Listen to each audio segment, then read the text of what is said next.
Ilaa wanni isin beekuu qabdan jechuudha. Yeroo waan nyaatamu argattan waliin wajjin nyaadhaa. Kana malees immoo nuti amma dadhabaa deemaa jirra waan ta'eef gara fuula duraatti jechuudha.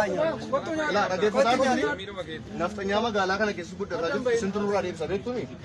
Kanaafuu jabaattanii waan gootan gochuu qabda jechuudha. Jabaannee guddan. Isin dhukkubsatee nyaata. Dhugaa kana immoo sirriitti yaalaan baay'ee dhukkubaara waan ta'eef. Nyaadhaa. Nagee bishaan argu kanaaf.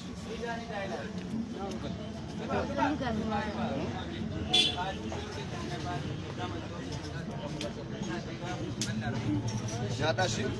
Dabalaa fi bal'aa.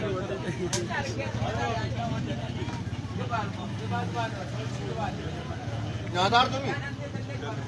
Itti dabalamu. Dhagaa maal ijoolleen kun? Dhagaa artuu warra gara kanaa. Magaalaa kana keessatti jechuudha.